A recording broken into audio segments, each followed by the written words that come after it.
Spark guy. Are you good? Okay. Okay, good morning and welcome to Western Regional Water Commission board meeting for Wednesday, April 16th, 2025. We're going to be starting here at 8:33 in the morning. And we'll start out with item number 1, which is a roll call. Paul Anderson. Here. Alexis Hill. Clara Andrioli. Present. Here. Here. Mary Luz Garcia. Here. Miguel Martinez. Susan Sever. Kathleen Taylor. Here. Diane Vanderwall. Here. We have a forum.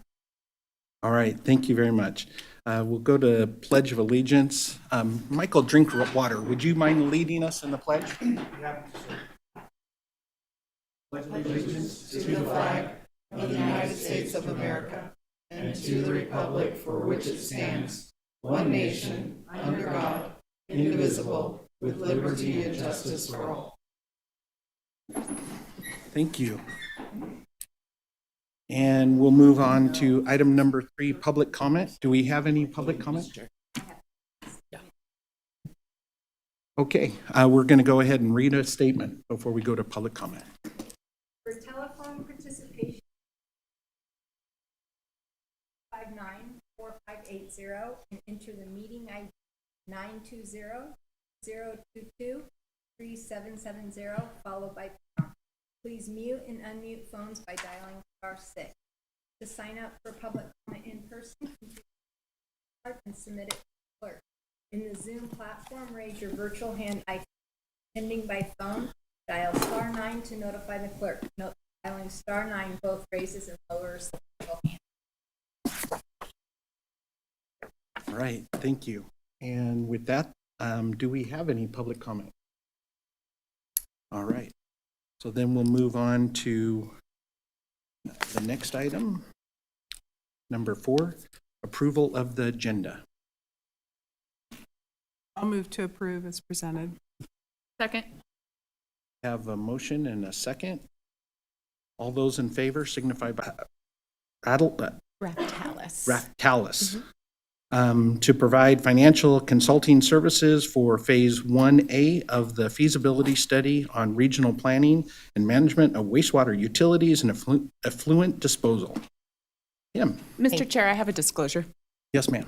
Thank you. Chair, I'd like to make a disclosure regarding this matter in relation to NRS 281A.420. I'd like to disclose that I understand Jacobs Engineering to be a subconsultant to Raftalis on this project. My company, Tailor Made Solutions, is a subconsultant to Jacobs Engineering on an unrelated project. I have no connection to this project. As a result, I conclude that the independence of judgment of a reasonable person in my situation would not be materially affected by this relationship. And because of this case, this is not a case of disqualifying conflict of interest. I'm going to be voting on this matter. Thank you. All right. Thank you, Member Taylor. Appreciate that. Now, Kim. Thank you, Chairman. Members of the Commission, Kim Rigdon for the record. I just wanted to also let you know that John Mastraccio, who is the project director for Raftalis, and Zach Green, who is the project manager for Raftalis, are on Zoom today to give their presentation.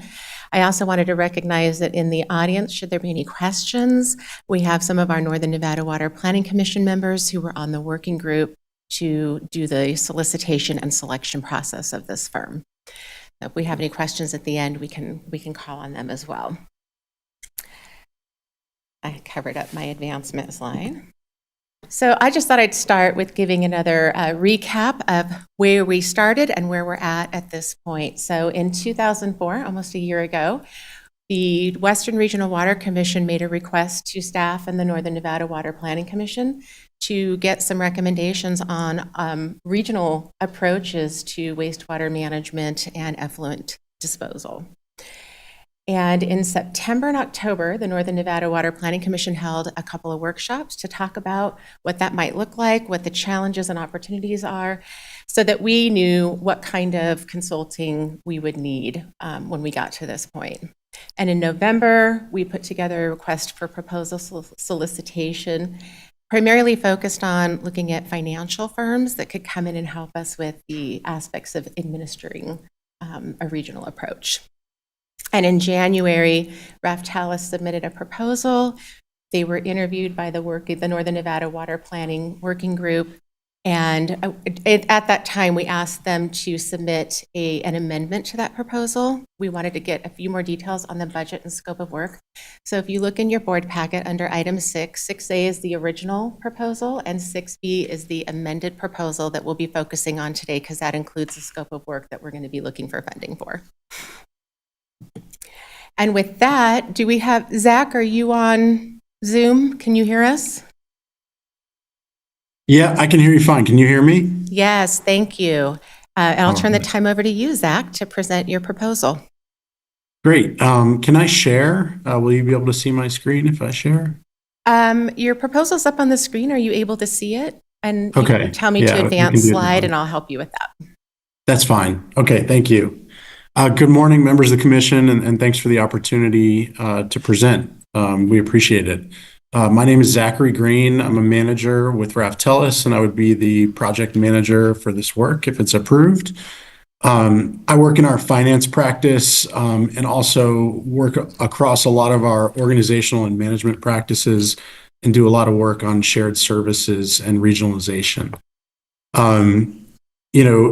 As Kim shared, we proposed a larger scope initially based on the RFP and have submitted an amendment since then after speaking with the commission members. And I want to share a little bit about that amendment today. You can go to the next slide. Briefly, I'll tell you a little bit about Raftellus. So we like to say that our mission is helping local governments and utilities thrive. So the firm has really been very focused on the water sector, including wastewater and stormwater, for a lot of our life, but we also serve local governments in other capacities as well.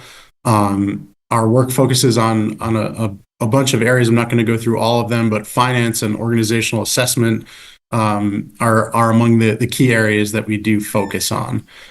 We have almost 200 consultants across the country. We work with a lot of the largest municipalities in the country, and we've provided service to over 1,700 public agencies and utilities. You can go to the next slide. The team that we've put together for this project does include 3 firms. I think relative to our initial proposal, the role of certainly Jacobs, I think is actually less than initially conceived. So I told you a little bit about Raftellus. Zanjero does have a role on the amended scope, and Gwynmore Tully, who's the lead there, is actually an attorney who has a lot of expertise in Western water laws and is also a planning expert. So Zanjero does, I think, bring a lot of relevant expertise to the table, especially for some of the legal aspects and would be involved in the amended scope. We do have a little bit of time for Jacobs in the amended scope, although we know that the emphasis of what you guys are looking for is less focused on design, engineering, and technical work for this initial phase. So the goal is that we will work seamlessly with Raftellus as the prime on the engagement, and we really feel like a tuned team with expertise that's very local, from Jacobs, national perspective from Raftellus, and a lot of expertise in Western water laws from Zanjero. Next slide.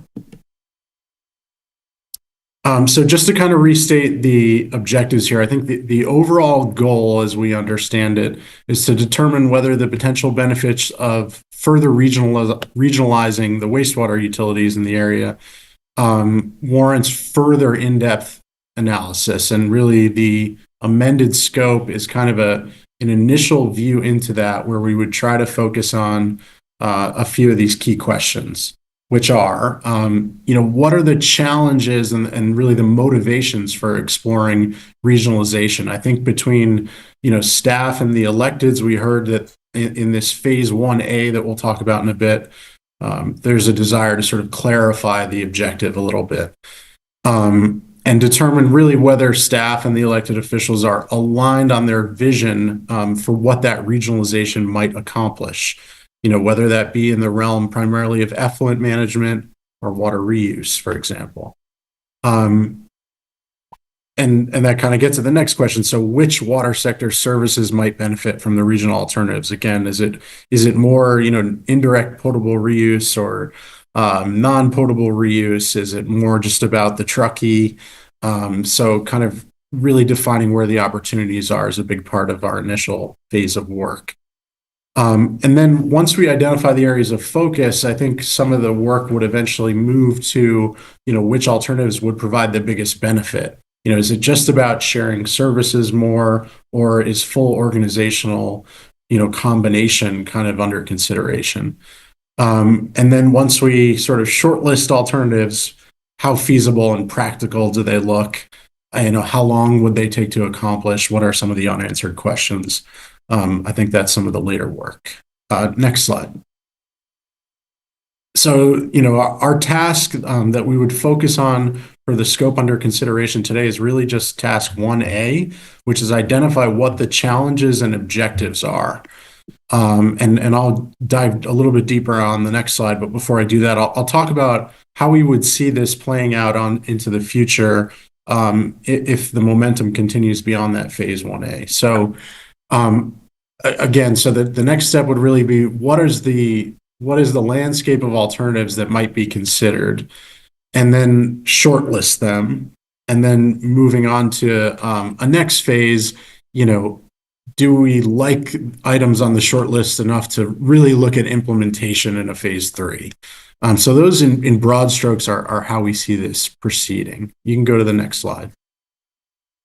So phase 1A is really about documenting challenges and specific objectives. The outcome would be a report that documents those. I'll talk a little bit more on the next slide about what the steps are to kind of get to that.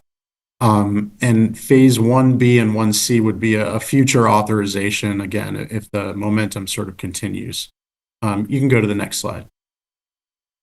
So to accomplish phase 1A, because of the number of utilities involved, we recognize that there would be a significant kind of upfront data gathering and information review phase so that the consulting team really understands each organization well. As we're doing that, we would hold a kickoff meeting with the study working group that I understand has been created. And beyond the kickoff, we would then be engaging directly in interviews and discussions with members of the commissions, including utility staff and board members. Once we've sort of completed all that information gathering from conversations, documents, and data, we would get into analysis to try to distill what the key challenges are, quantify those challenges, and document what regionalization might accomplish to overcome those challenges. Then we would come back and facilitate a workshop with the working group to discuss our findings and the feedback we got from everybody, draft our final report, get comments on that, issue a final report, and then present the study results. So that really is what the phase 1A scope is proposed for approval today. You can go to the next slide. In terms of timeline, we're thinking that phase 1A will take sort of 6 to 9 months is kind of what we were thinking about. So April to November 2025. I know there are some key meetings later in the year that it would be great to kind of land with findings for. So this really documents kind of what we see as ongoing web meetings and virtual engagement, as well as key points of in-person engagement where we'd be conducting interviews and gathering information, as well as that workshop that I mentioned. Next slide. That's really everything I wanted to share. John, is there anything you wanted to add? No, I think you covered it, Zach. Thanks. Okay. Happy to take any questions that you guys have about the scope. All right, I'll open it up to the members. And before I do that, actually, I just want to make it known for the record that Member Martinez is now here in person, as well as Member Hill is has joined us virtually. So now let's open it up for questions. Member Dewar. Yeah, I don't have a question. I just wanted to compliment the presentation. It was very well done. You know, in our roles, we see a lot of presentations. And it may be silly to say, but the print was big. We could actually see the graphics, understand them, and you just explained it really well. So I appreciate that. Thank you. Thank you. Appreciate that feedback. About the only question that I have so far is, can you kind of give us a little bit of back information with the Northern Nevada group and what they've looked at so far as working on this project? Sure.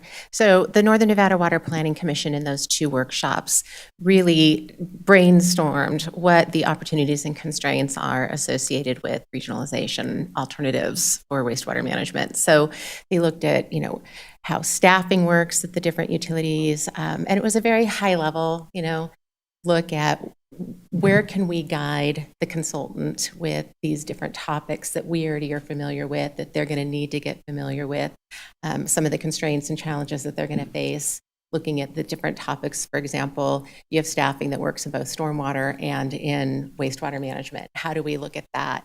And I think this firm is positioned well as a financial consulting firm to look at those administrative tasks. So it was really kind of to give them the most information we could possibly give them before they get kicked off and started on this project. Perfect. Thank you. I think that's setting us up well to see some outcomes from this. So well done. Yes, Member Dewar. I did have a follow-up question in following my compliment, which was, I wondered if you could just highlight for us again we had talked a fair amount about whether we were going to be addressing stormwater and how, as a front end, a lot of it flows into the sewer system. And regionalization could really help us. And I was also wondering on the back end, if you're taking into account like effluent, treated effluent distribution, both of those things, sort of front end and the back end. Kim, do you want to take that or should we? I think we could tag team that a little bit here. The answer is yes. We do need to look at stormwater from the perspective of how it impacts, obviously, staffing and how physically utilities that might look. And I think that as it unfolds, we'll get more recommendations on, do we need to look at that a little bit closer? That's the hope, is as we come out of this, that's going to be one of them. Well, I guess I was just wondering, was that daylighted during this brainstorming session? Yes, at it was. Northern Nevada Water Planning, and what was their perspective? Yes. I was really wondering. The perspective is that this is going to be an important component moving Both. forward. And The stormwater, both. and then what we do on the back end, because I'll just share on the back end, distribution of effluent. I've heard, this is the public perception, that we have differing costs to access effluent depending where you are, which is probably appropriate because it costs different amounts to produce it. But it sounds like, we have some different pricing models for depending on who's taking it, if it's a government agency, a private group, what's the cost for that? Do we have sort of a unified pricing schedule versus, whatever the market will bear kind of thing? And we have heard some complaints on that. So I'm hoping they could incorporate that. I know that's a tiny piece, but it does it's the end, but it does work its way back up to the regionalization in terms of wanting some kind of consistency across the board, evening out costs. I'll use an example of Tumwa meeting coming up next. We have, I think, 12 different rate schedules for different parts of the community, and it might be appropriate to have 12 different rate schedules for treated effluent. Or 12, but maybe some of them are the same. But recognizing the different costs. And then on the front end, again, I'm just going to say a lot of stormwater ends up in the sewer system because it's diverted there with the, with the collection system. And I just want to make sure wherever it's coming from, it's going to some centralized places. And how are we going to be coping with that, in terms of, again, pricing and costs. And that's one reason at this point, I think I'm a fan of regionalizing these, but I won't know till your study's done, obviously. Yeah, those are all really good questions, and those are all the questions that we're hoping will be we'll have an outcome or recommendation or Well, do you alternatives. expect your other consultant, the one that is the Western policy person, to be weighing in on that more? Or is there somebody on your team that is going to work on those? Yeah, so I can take that, Kim. So everything that you're talking about is kind of right in our wheelhouse. We deal with the creation of stormwater utilities. We deal with establishing stormwater rates for communities that have never had them before. We deal with lots of wastewater utilities that have different pieces of their service area that are charged in different ways. And same for water reuse. So we are very comfortable in all of these spaces. Zanjero will add value when it comes to questions of water rights and legal aspects. But nothing that you're asking about is anything that we really view as out of scope or anything that we wouldn't be comfortable analyzing, based on what we hear and what we see and the information we get. Well, that's what I was mostly worried about, because a lot of times I have a lot of experience in hiring consultants for all the different agencies I've worked at and in this role. And a lot of times you hear, well, that's not in our scope. We'll have to do a change order and include that thing. And I just wanted to make sure we were being all encompassing at this point. So Yeah, I mean, to be clear, the Phase 1A work is not a rate study. Right. We're not going to have the answers about what the future organization looks like in November of 2025, but we will begin to understand if things like pricing or stormwater resourcing or the effluent things that you talked about are really the priorities that are driving the questions about regionalization. Okay, And then thank from there, we can study those further and make more equity. Thanks. Member Garcia? And to add on to what Member Dewar was saying, I think the added value of your team and looking at the resumes is these folks have worked on projects all over the country. I'm looking at several of your team members that have done projects specific to Washoe County. And so understanding that there's regulatory challenges as you move across these imaginary lines, you have that experience. You understand that what we may be facing here in Washoe County may be very different in a smaller county and on the East Coast. So I'm really excited about the level of expertise that your team has, and it's going to be great. Thank you. Yeah, we do. We do have lots of national experience, and we're looking forward to bringing that to you and leveraging that to help you get to where you all want to go with your wastewater stormwater systems. Okay, not seeing any more questions on the dais. Member Hill or Vanderwell? Yes, Mr. Chair, thank you for the opportunity to speak. And I just wanted to say thank you to Kim and the team at Northern Nevada Planning Commission. I think that we've been a lot talking about this in small groups and been wondering what we should do next. And it just feels like, okay, we're finally doing this study, and this is going to be a really important part of whether we can grow as a community in the future. So we're going to answer a lot of these questions. And I just look to you, Ms. Rigdon, do you have enough support to manage this contract and ensure that we get all the deliverables that are in it? Yes, thank you, Kim Rigdon, for the record. Thank you, Commissioner Hill. We definitely have enough staff to manage the contract. We will be tapping into our Northern Nevada Water Planning Commission members and their staff as well to assist with the project along the whole way. So I think we're gonna be fully staffed and ready to go.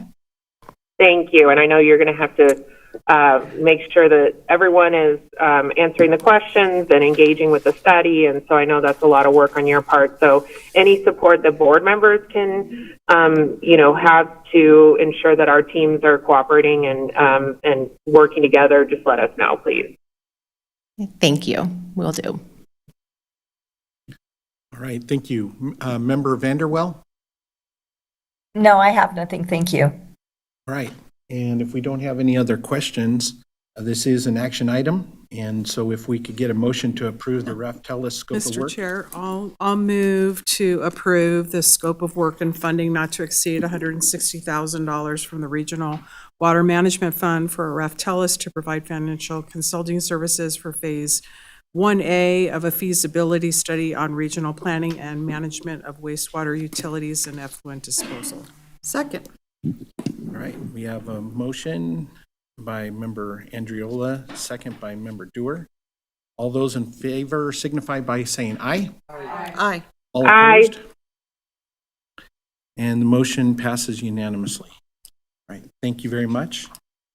Number 7, action, discussion, possible reappointment of Michael Widmer to the NNWPC as the domestic well owner representative. Kim? Thank you, Chairman. Kim Rigdon for the record. Members of the commission, Michael Widmer has served as the domestic well owner representative on the Northern Nevada Water Planning Commission for the past 5 years. He was originally appointed by this board in January of 2020 for an initial 2-year term and then reappointed in 2022 for an additional 3-year term. Mr. Widmer has expressed that he would love to continue to serve on the Northern Nevada Water Planning Commission, and I brought it before the Northern Nevada Water Planning Commission at our last meeting, and they made a recommendation to keep Mr. Widmer on the board and reappoint him. So he meets all of the qualifying professional experience that's outlined in the WRWC Act and is an active participating member of the Northern Nevada Water Planning Commission. And so with that, I'll turn it back over to you, Chairman, to make the decision. All right, thank you very much. Any questions? With no questions, do we have a motion? Yeah, I'll make a motion to reappoint Mr. Widmer to the Northern Nevada Water Planning Commission. Thank you. We have a motion. Second? I'll second. Right. Motion by Member Dewar, second by Taylor. And all those in favor signify by saying aye. Aye. Aye. Aye. All opposed? Motion passes unanimously. Thank you very much. Number 8, report on WRWC legal counsel transition to Holland and Hart LLP. Thank you, Chairman. Kim Rigdon for the record. Members of the commission, our legal counsel has made a transition from McDonald Carano to Holland and Hart LLP. This happened very quickly in January. And so we decided, because it was in the middle of a legislative session, it would be wise to have Mr. Folletta continue to serve our board until this board was able to discuss the matter and make a determination on how they want to move forward. So with that, I wanted to give Lucas a few moments to go through. You'll see in your board packet there is a letter of engagement with Holland and Hart to consider, and I'd like to give Mr. Folletta an opportunity to go through that with you. And just so that you know, the scope of services have not changed, and Holland and Hart has committed to no cost adjustment as well. So we would get the same services for the same costs that we were receiving from McDonald Carano. And Mr. Folletta, would you like to add? Yes, thank you. Yeah, so as Kim said, I did transition. Actually, it was effective March 31st. It's not a negative reflection on my former firm at all, but I am interested in exploring additional resources that are available at Holland and Hart, particularly in the natural resource space. So as Kim said, there is an engagement letter and a scope of work in the packet. The engagement letter is fairly standard. It's consistent with the prior engagement letter that this board had with McDonald Carano. I will still be the principal attorney involved. I don't anticipate there being anybody else unless there are special circumstances of some kind. The scope of work will remain exactly the same. It is word for word the same scope of work that was in the prior engagement. That said, one of the, I think, upsides of this transition is I have been talking with staff about the possibility of expanding the scope to include things that are now within the expertise of Holland and Hart, in particular PFAS regulation and monitoring. They have a number of attorneys who have been, for example, former EPA regional administrators, and in fact, the national EPA director, who have expertise in that area and can provide, excuse me, I think some helpful insight.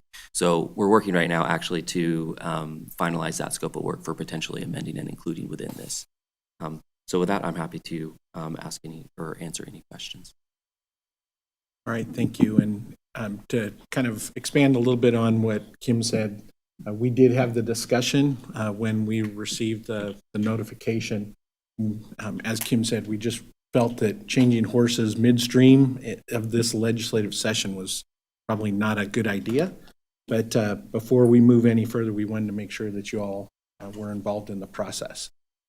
Any questions? Yes, ma'am.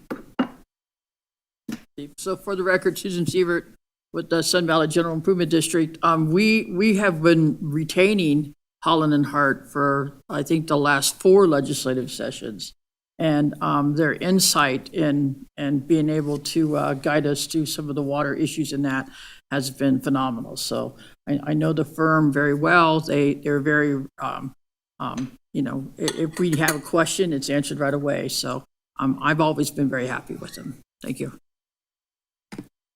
Thank you for that. Any questions, comments? I have a question. Yes. Thank you for those comments. I just as a matter of potential disclosure, does Laura Grenier work at Holland Hart, or she was at one time? I'm not sure which firm she's with now. Yes, she does. She does? Yeah. Okay, well, I should go on the record that one of my companies that I'm involved with has retained her, not currently, but in the past. I mean, we don't have any current business with her or Holland and Hart, but it is always possible that, we would continue that relationship on some other future matter. So I just wanted to go on the record of that. I mean, I had no knowledge that you were moving or how that might relate to anything. So I just wanted to go on the record. I don't think it creates a conflict.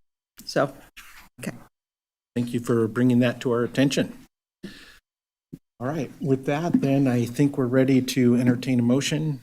Is anyone interested in doing that, to authorize Holland and Hart for WRWC's legal counsel? I'll make the motion, Mr. Chairman. Alexis Hill. Okay.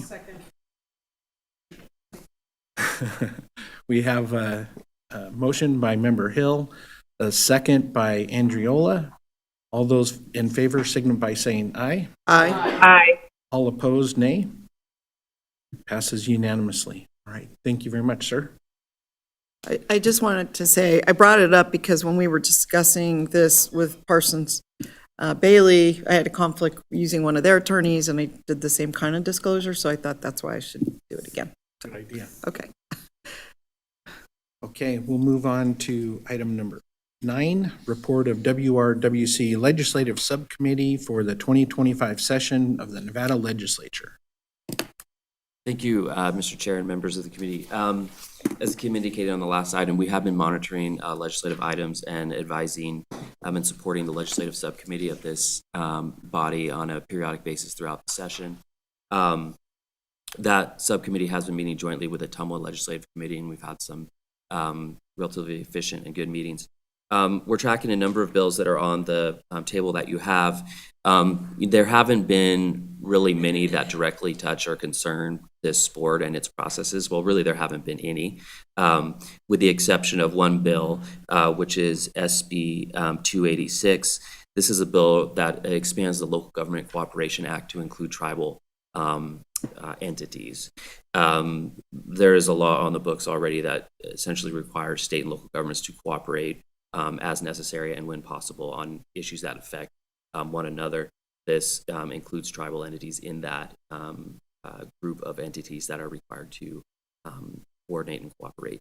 The NNWPC, as you know, already has tribal representation on it. So as I read the bill, this WRWC and NNWPC would not be required to take any additional action to comply with this. But it is just good to know that this bill is out there and being processing. And the subcommittee has been made aware of it. We've also reported on SB 276, which is a reporting bill that has to do with when and under what circumstances certain entities, local government entities and state government entities have to report certain discharges. The subcommittee in the last meeting took the position that WRWC and Tumwa's subcommittee took the same position, should support the bill because it makes reporting of these discharges somewhat more transparent. And so those are really the two bills that we've talked about the most. I'm happy to answer questions about any others, but that's the report as of today. All right, thank you, sir. Any questions at all about any of the topics that are listed there on any of the legislation status or anything like that? Wow, this is going very quickly. All right, thank you. Great leadership. Oh, yeah.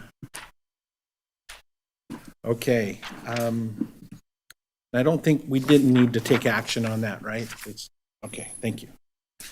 All right, move on to number 10, presentation update on One Water Nevada Communication Plan initiatives, the 2025 Water Reuse Symposium, site visits to the Orange County Water District Groundwater Replenishment System, Albert Robles, is that how they pronounce it? Robles? That's correct. Center for Water Recycling and Environmental Learning. And Mr. Milan, Great, thank you. Great to see you all again. good morning. Chair Anderson, Commission. So for those of you who are relatively new regarding One Water Nevada, it is a collaborative effort of regional agencies, those shown below there, exploring a comprehensive resource management approach to extending the resiliency and sustainability of our existing local water supply. So I know that's a mouthful, but we've been at this for quite some time, and I'm happy today to have Robert here talk a little bit about some of the outreach that's projected for this next year. Robert. For the record, Robert Charpentier, Truckee Meadows Water Authority. Good morning. So, working with Mark Milan, we have put together this is the year we break ground next year on the plant, and this is the year we're going to be ramping up our communications. What you see here on this slide is a high-level outline of what we intend to be doing for the next year. So it falls into 3 different categories. The first is core stakeholder engagement. So a lot of you, most of you have already experienced the tours, and they've been, in credit to Mark Milan for setting these up and executing them. In terms of engaging electeds and other key stakeholders, they're invaluable because, as you know, you're the ones who need to have the tools that are required to have conversations with your constituents, with the community, and then also just to better understand the project. So they've been very successful so far, and as you see at the end, we intend to continue those as new people come on board. And the next big piece this year is presentations to staffs. We've done this in the past at Tumwa, and we've done it at the City of Reno, but we want to get in front of the key staffs and get them up to speed on the project, remind them, because most everybody at Tumwa knows what's going on, but it's surprising how little, people are busy doing their work every day. And what are the key value propositions of the project? How does it work? What is the quality of the water that's produced? All of these things they need to know when they have conversations with their friends, with their neighbors, there are barbecues, they're our key ambassadors. So that's going to be a big piece. Neighborhood webinars is, it's kind of a in the back pocket. We're going to be listening, paying attention to social media, obviously listening to you, listening to the media. When we need to set up events where we can address the public and their concerns, we're going to be ready to do that. Now, in the next column, public outreach, we're also going to set up scheduled customer webinars. So we want to get our key subject matter experts to talk about, we'll do one on, how does this advanced treatment process work? Or how does it fit into the overall scheme of water resource management in the region? So we're going to be doing a lot of that. We'll be doing videos as well that we can place online to just, again, give the public an opportunity to learn and understand the value of the project. Oh, don't want to miss Smart About Water Day, Marks. I skipped ahead, I'm sorry. With the public outreach, so direct public outreach. In fact, next month, May 10th, we're having Smart About Water Day. And it's really a perfect example of how we go about communicating this, because to just talk about indirect potable reuse or the advanced purified water facility is kind of hard to get to the why. But when you educate people about how all of our water resources fit together in the region, and that's what Smart About Water Day is about. We bring in the different organizations in the community that have anything to do with water so they can talk directly to the public. But what's great is you show up there, you walk around, you talk to everybody, and you start to hopefully get the big picture. And then in terms of this project, you understand why it makes sense, how it fits in, and what it's going to do. What am I missing, Mark? The Education Center. I'm going to talk about that on the next slide. So right now we're very busy working, Mark and I working with members of the Tumwa staff, members of the City of Reno staff, and we're working with a group called Formations. They're the designer of the exhibit, the educational exhibits that will go in the front of this facility. We're still pretty early. What we're trying to establish is a narrative flow. So what happens when you show up at the facility, from maybe stepping off a school bus, all the way through, and we're going to cover, as mentioned, sort of similar to Smart About Water Day, give people the big context for how this fits in. So comprehensive water resource management. How are we all working together to make this work?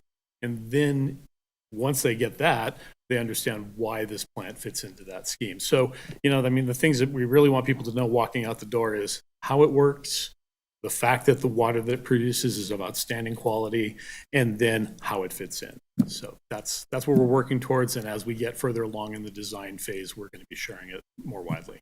Yeah, great. Any questions for Robert? I have Yes. a couple, but Member Dewar? yeah. Hey, thank you so much. And, I'm a real fan of this project, as you know.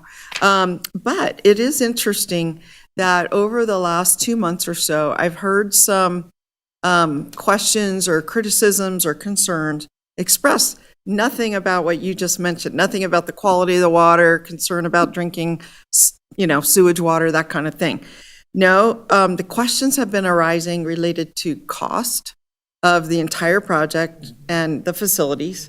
And you have heard this too. And so I just think that in our messaging, we need to continue to address that, because for Reno, which is a major partner of this project, it's embedded into our sewer CIP. And right now, I see Mr. Flansburgh was in the audience a minute ago, but we have been discussing having to raise rates in our sewer CIP, well, primarily because of the CIP cost. And the fact that we're looking at 8% increases next year, the year after, just to kind of get level to where we can let CPI take over. And so that's been a concern. We're struggling with how to spread those increases out. But a lot of it is driven because we are a major cost sharer in this project. And so we need to kind of really understand the cost. But it's not just concern of City of Reno. I've heard it from members of the public too, that they're just worried, is this taking funds away from something else that is equally or more important? I don't necessarily believe so, but I wanted to make sure that in your, in the conversations you're having, this educational materials you're sharing, that we stay cognizant of the costs and that we are prepared to discuss those in depth wherever need be, whether it's in front of a body like this or individual jurisdictions or some subcommittees or individual, people out in the community, wherever those conversations might crop up. So that's number one, and I have a number two. Do you want to respond at all, or? I would just say that,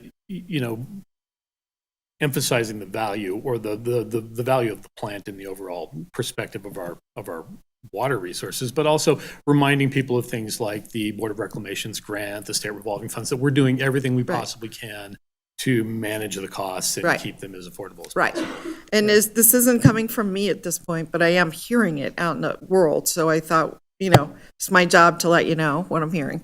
The second thing I'm hearing is potential conflicts with other water providers. So, the goal here is to develop a new source of clean, fresh water, potable water, to provide to our publics. And some of those that are in that biz are like, well,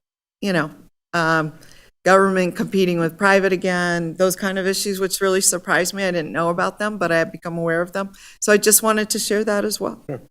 And of course, this is a long-term project to prepare in the event of future droughts. Mm-hmm. So it has a long lifespan, and everybody in the region would benefit from the project if it needs to be implemented in the case of severe drought. So their perspective, it surprised me, was that there's plenty of water and why are we doing this? And I said, there might be plenty of water today. And you got to remember my perspective as a former state water planner. I've seen us go from excess to shortage very quickly, to your point about drought, but also growth, and particularly in the North Valleys.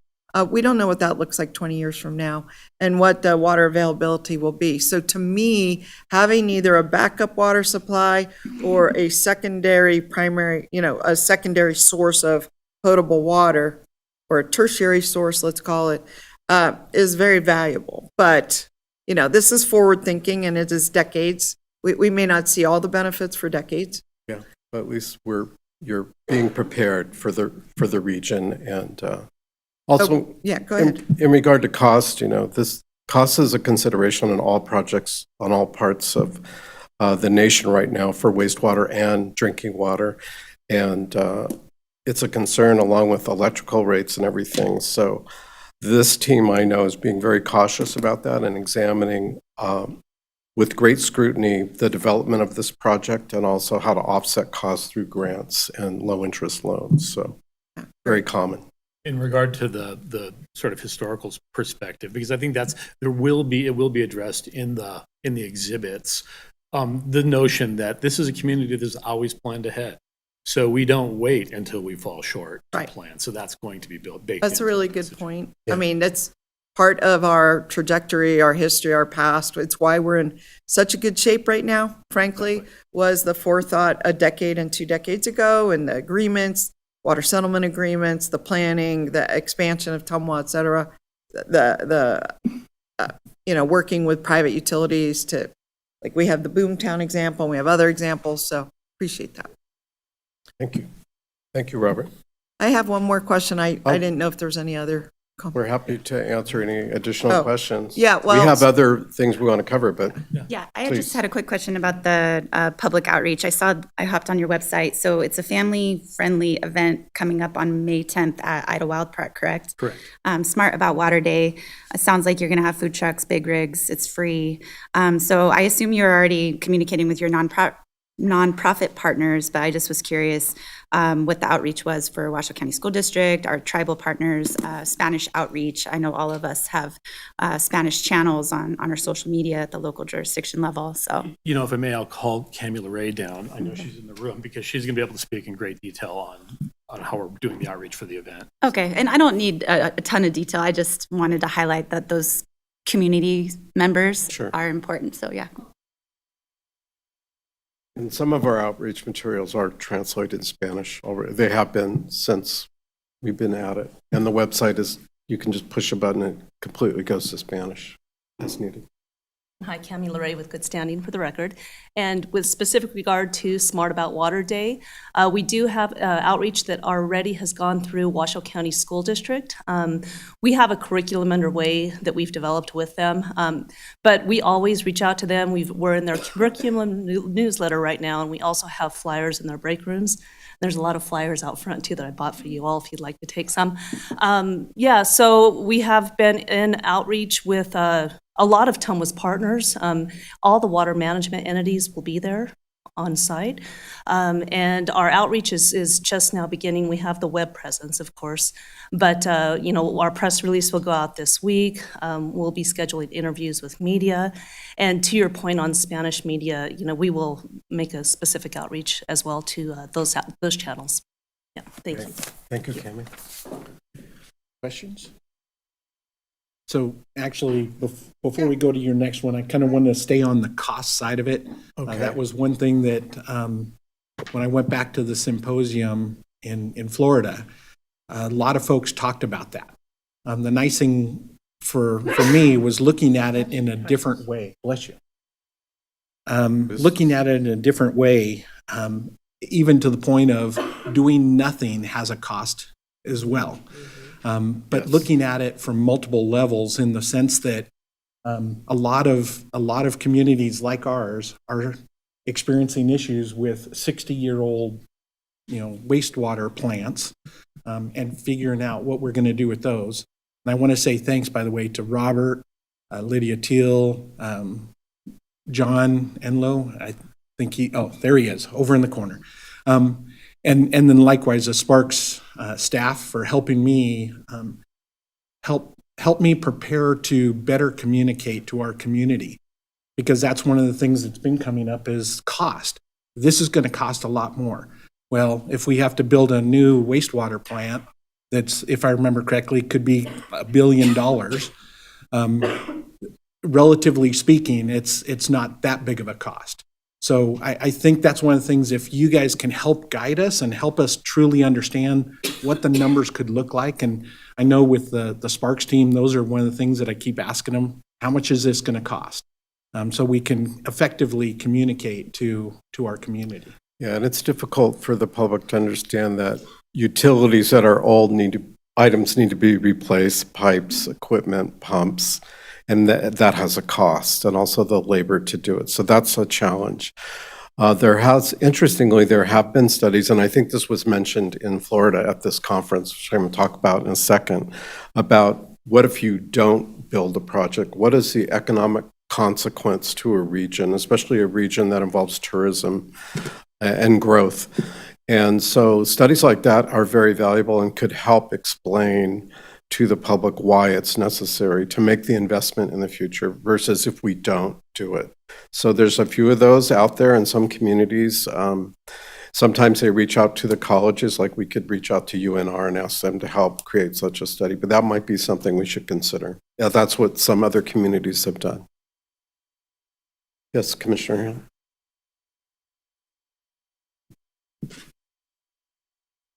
Thank you, Mr. Chairman. I just really quickly was curious, are there low tax states like Colorado who are doing this work right now? There are many states doing this right now. Texas just opened. They have high property tax. So I'm sorry, what's the saying question about property? Sorry if I said it wrong. Low tax Western states like Nevada. Like, I would think Colorado is in a similar boat. They have different structure, but similar low tax state. I'm just curious if other low tax states like Nevada are pursuing this, because it would be good to talk to them about.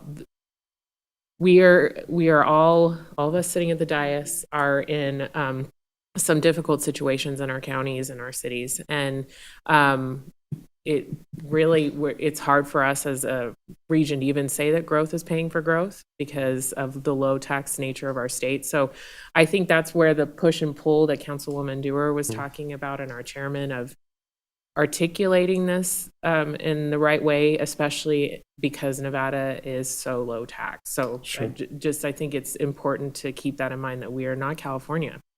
And it's a more difficult value proposition for us, and I think we need to think that through. Great. Well, thank you. We'll have to consider that and get some feedback about that we could share with others. Thank you. So I'm sorry, any other questions? Yeah, I just have one question. Sure. And this is quite minor, but it's a good time to bring it up because I have not succeeded in other venues and other times. So I thought the earlier the better. We are building potentially a new building here. That's going to be the front face of this project, and a welcome center, educational exhibits, I assume administrative offices and the like. I just wondered how, I know this is very early to ask this question, and maybe you don't have an answer, maybe I should just make a statement, but I'm just wondering, in terms of meeting space, when we went on the tours, they had some pretty big meeting rooms that we sat in at our tour. Some of them had tinier, but some of them had bigger. And I just wondered what we might be visualizing. Have we even given it a thought? Sure, absolutely. As part of the examining what can be done in the space that Robert was talking about with the consultant we hired, Formations, and with the whole team, is that there will be a conference room inside here that could be utilized. Now, we're planning for facilitated tours of around 20 to 30 people. So being able to accommodate that size is we've thought about. Just last week, we were in visiting sites that you've been to as well. Right. And so they got a firsthand view of what those look like. So yes, the short answer is yes, we're going to include them. Well, here's my thought, especially since, Reno is a big funding partner, and something we've run into in all of our wards, which are spread out north, south, east, and west, we really have very little meeting space. And when we built the Moana pool, one of the things I pushed for was a bigger meeting space, because for 10 years I've been renting the Moana nursery just to meet with my neighborhood advisory board. And the meeting is usually, let's say, 20 people, but it can grow to 65. My one last night was over 100. So I had moved it to the Reno Council chambers. But that's rare. Usually it's under 65, and the Moana meeting room can accommodate about that much. It's in a shape and a size that you can range the tables for, lecture style or whatever. Well, at the Moana pool, unfortunately, the designer only put a meeting room for about 10 people, and that doesn't solve much. And it doesn't provide an alternate venue for pretty much anything. And out in the North Valleys, where this is going to be, you can meet at the Stead Airport, and that has some great meeting rooms. But it's just something to think about, is to look at what's available and to properly size the meeting room. So I'm thinking more like 40 than 20 and 30, because occasionally you're going to have bigger groups and bigger crowds, but it can also become a community meeting space, and that will also help invest the community. If they have to go there for a meeting, they're going to learn more about this project, become more familiar with it, and more appreciative of it. And I just want you to think about it while we're planning and not miss this opportunity in terms of undersizing. Sure.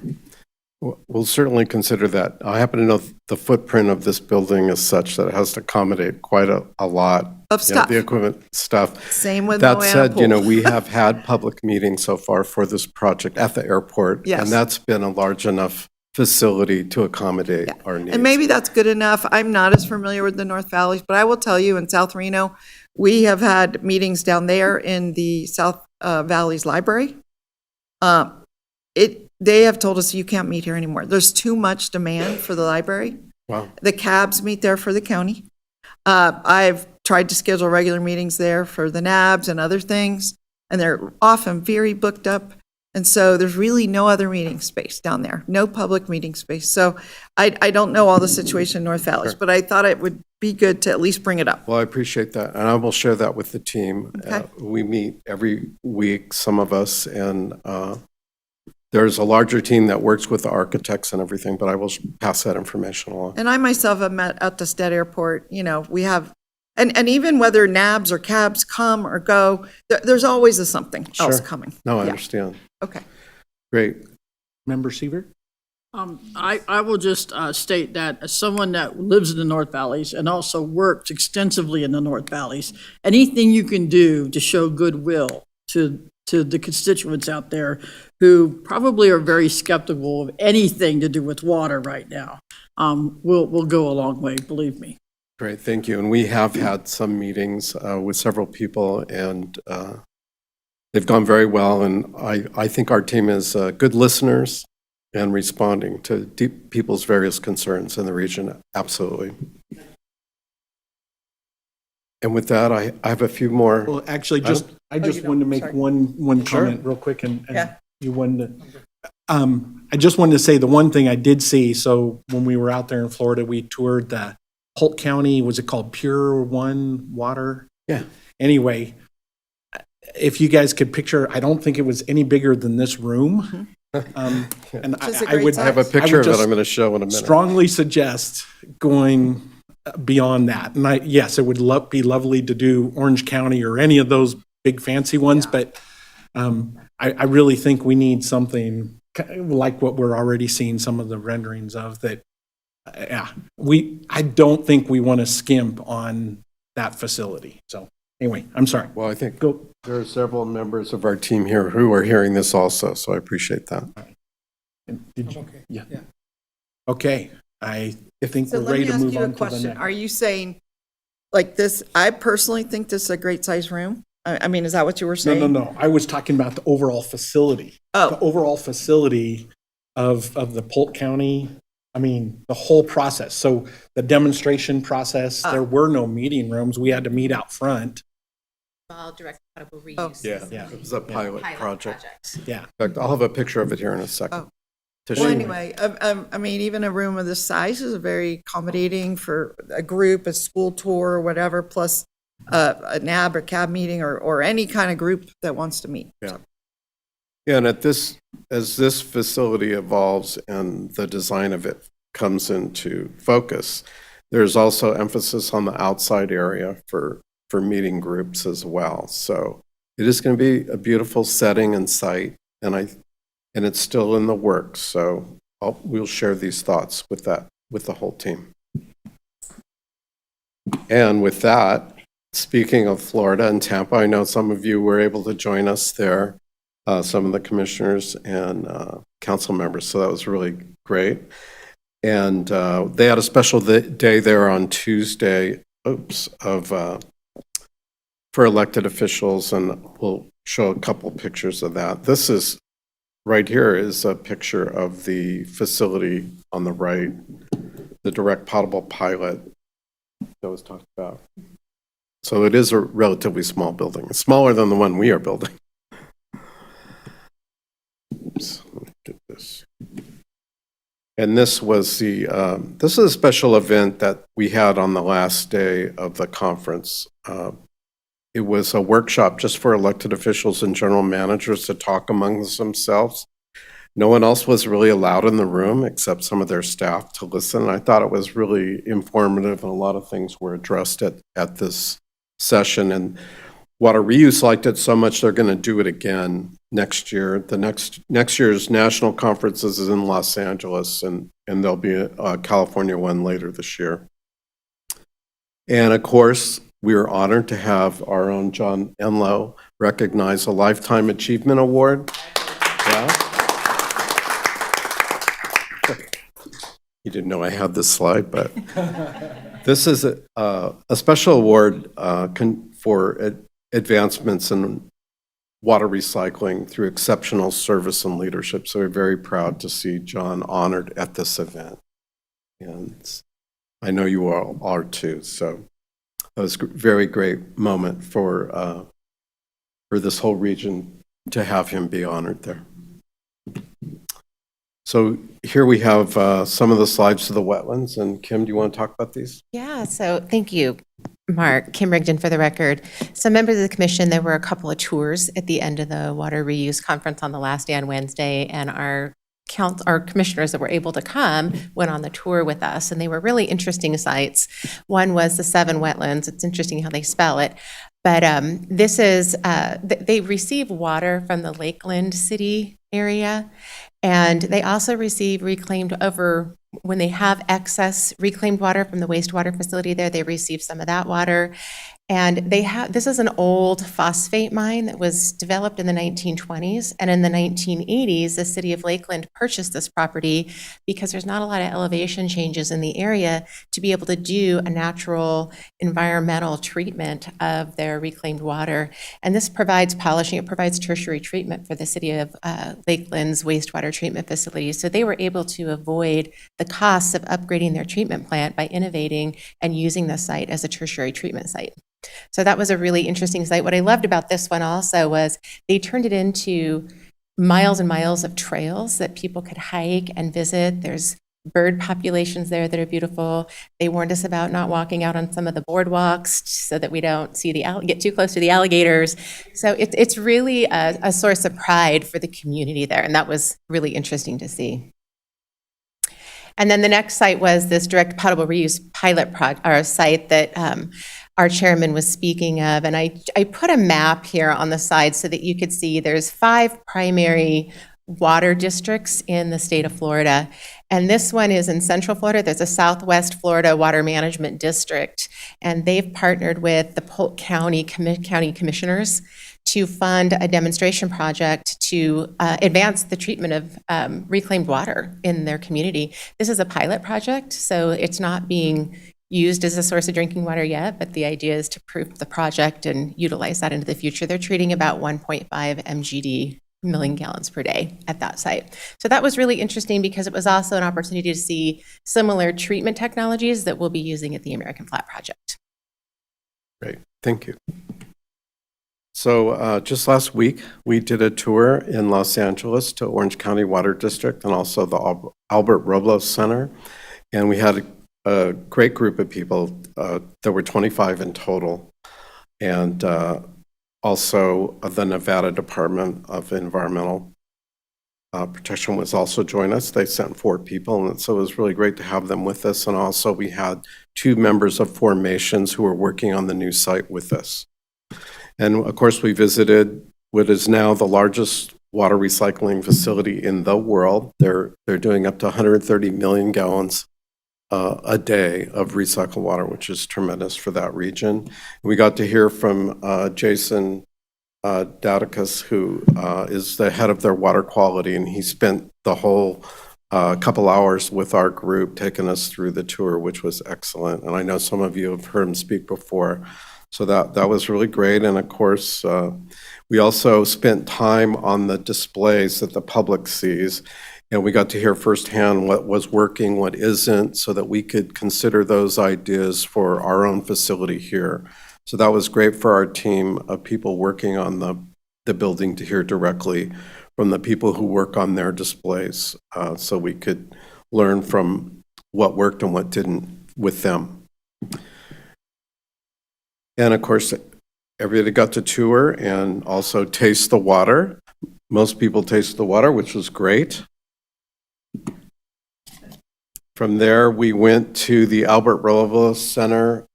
We got to spend a lot of time there, a little more than we have in the past, which was great. We had lunch there and they showed us around.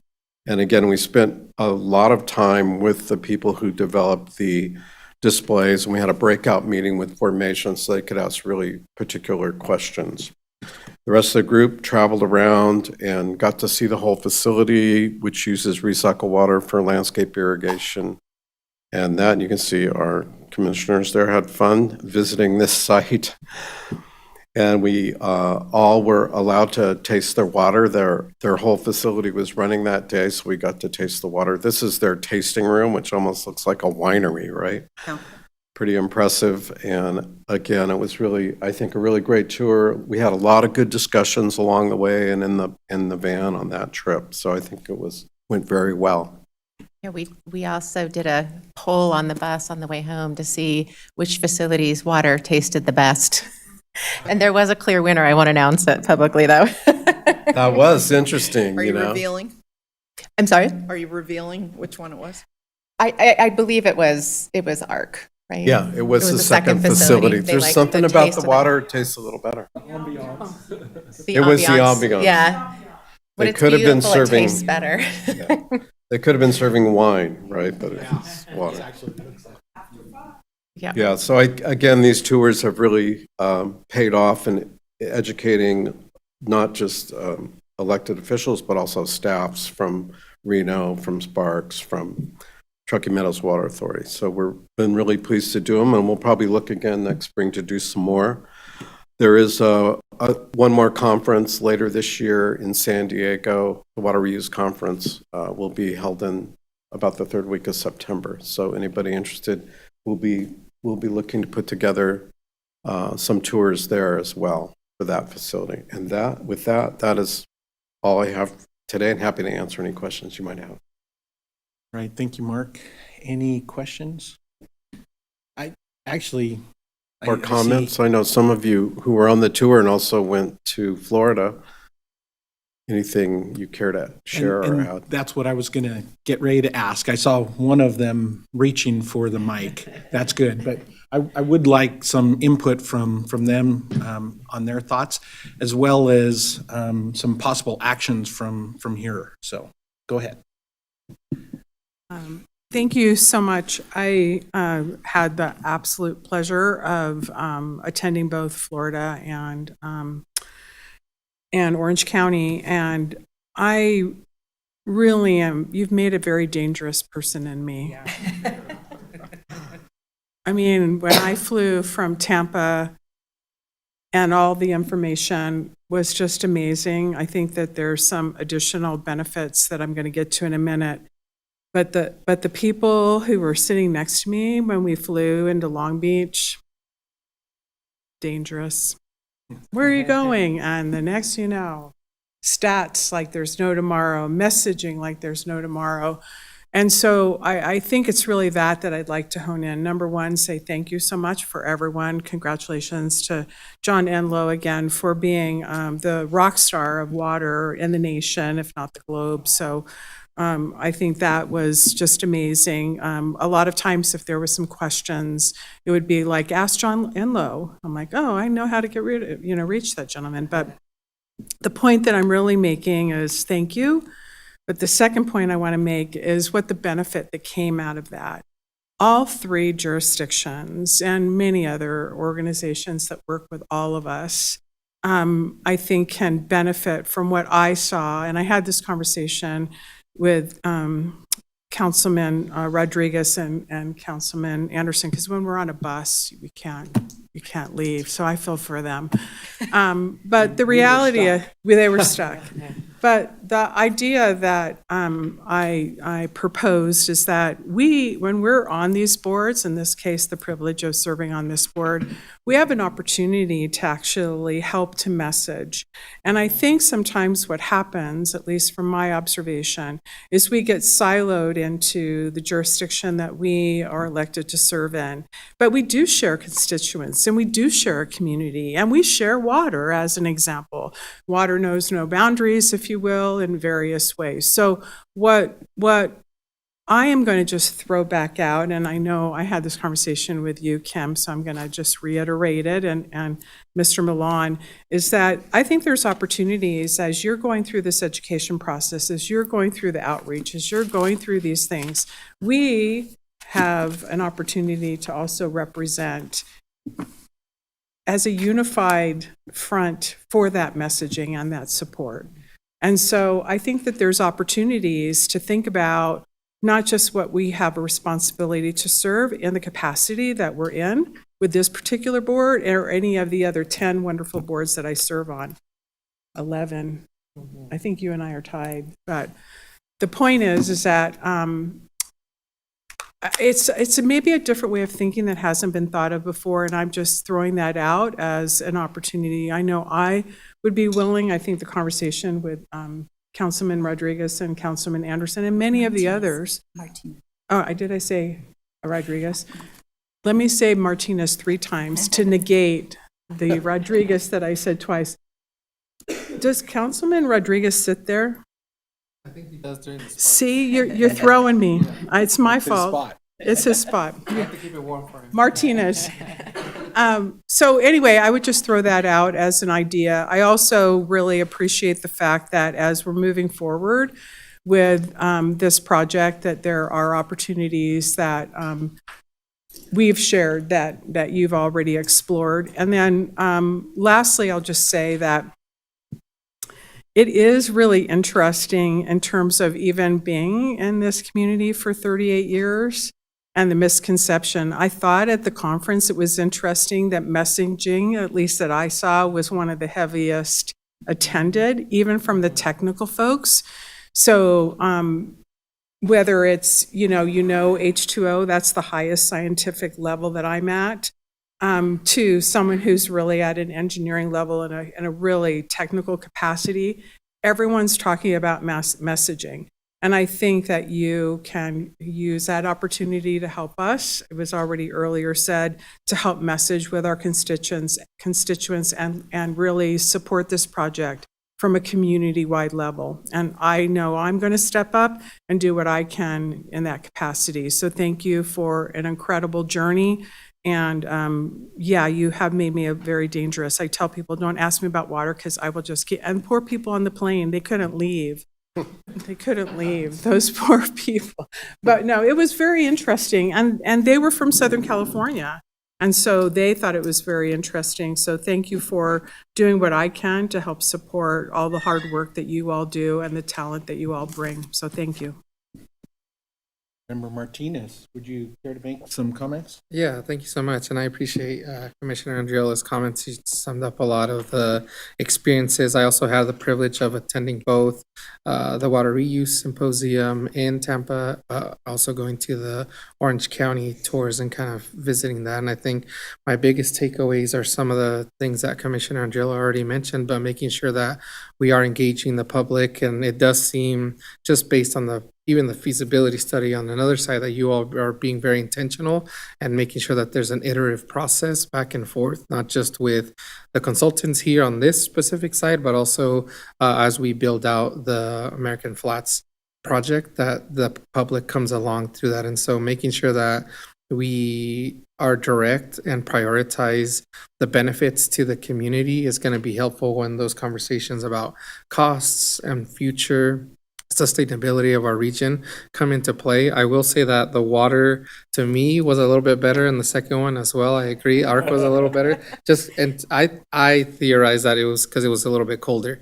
And maybe it's because I prefer cold water. That's than why room we serve temperature water. chilled bottled water when Yeah. we share it here. in Reno. So it was great to be able to connect with some other Tumwa staff that are in the room and learn about the ways that we all work together to make sure that we are taking care of the water systems within our region. I know there was one session in particular that Commissioner Andriela and I had to leave because they got a little too technical for our expertise. But we ended up finding a session that was really well for us and helped.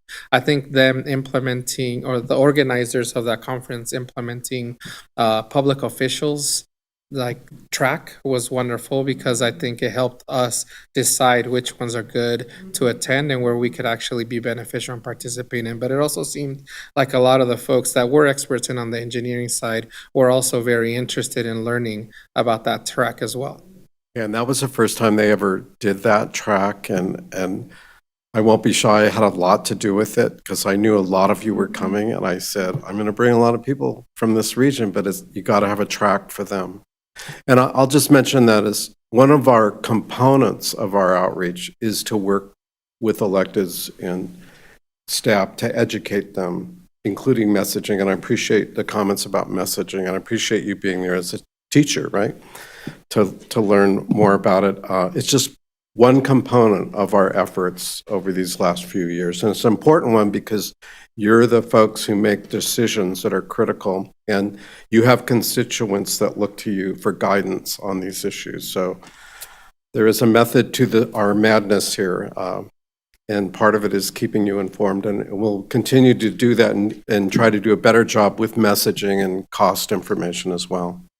If I may, Mr. Chair, just one final comment. Sure. On the learning centers, I know we talked about that briefly, but I'll just say that it seemed like technology, iPads and monitors were a little bit more user-friendly.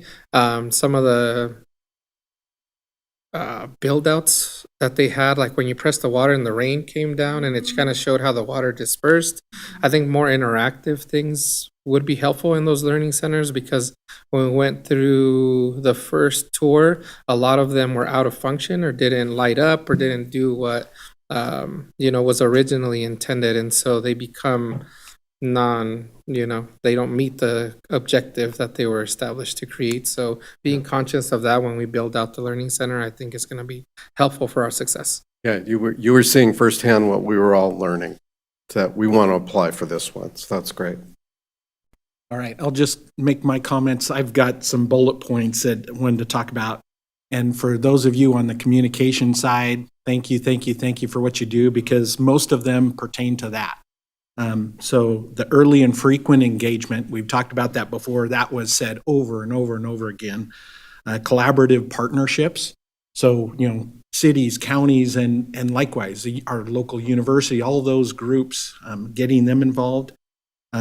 Education for empowerment. And that was one of the things that I thought was so cool. Instead of fighting against the public, let's help educate them and empower them to where now they're helping to move us forward as well with the project. And then the triple bottom line benefits. I love that part of it, the financial, social, and environmental. Because again, we kind of, I'm going to say me because I don't know about you, but I start looking at it just from one standpoint. It's like, wait a minute, no, there are a lot of benefits to this community on projects like this. Then the one that this was probably my favorite of the whole thing, generational sustainability. It's like, wow, yeah, let's not just worry about me and now, but 50 years from now, 100 years from now, how can we make decisions today? And that kind of goes to the point of people talking about cost. And, I've even had people say, well, you don't need to worry about this because we don't need it right now. Right. It's like, well, shouldn't we be thinking ahead? Like, fortunately, TROA and some of those projects. Sure. And then the cost of inaction. I really think that's one that we've really got to figure out how to keep communicating these things and moving forward. But overall, it was fantastic. The 7, what was it called? 7 wetlands. 7 wetlands. To me, what I kept thinking of is if you drive along Veterans Parkway and you see the waterway, how it works, just add trees and alligators. And it was kind of the same thing. But it was really cool. And then seeing a project that is more closely aligned with what we're going to be doing in our region there at the Polk County facility, it was cool because it's like, oh, we're going to have that and we're going to have that. And it's not, we're shipping something off into the salt water, the ocean or whatever. It's actually dealing with everything right there. And so that was really cool. So thank you guys for putting that together. Thank you for the communications team. Keep up the good work.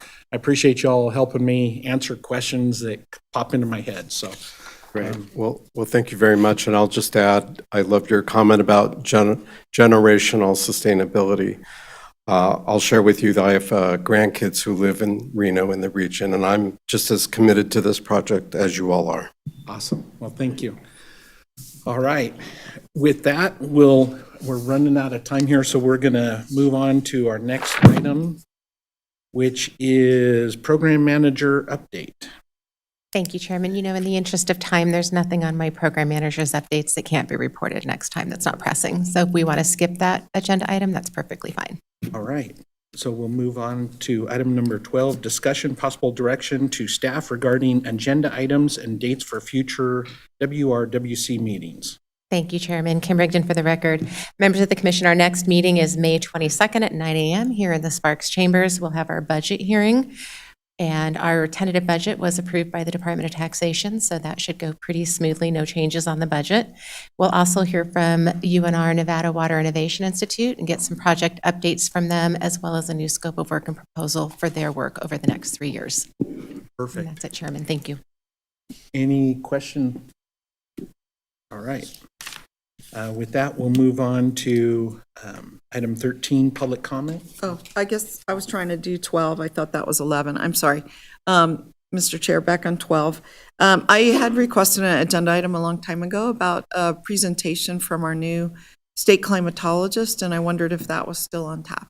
That is still on for October. He'll be Oh, presenting. it's all the way to October. Yeah, he wasn't available. We continue to work with I him. told you this guy's popular, and so you're saying, I asked for it last October, so you're saying we're having to wait a year. Okay. Yeah, October. Okay. Popular. Yeah. Okay. Then we'll move on to item 13, public comment. No public comment. And we'll move on to 14, commission comments. All right, staff comments. No staff comments. Thank you, Chairman. And with that, we'll adjourn. Thank you. Thank you. I mean, come on.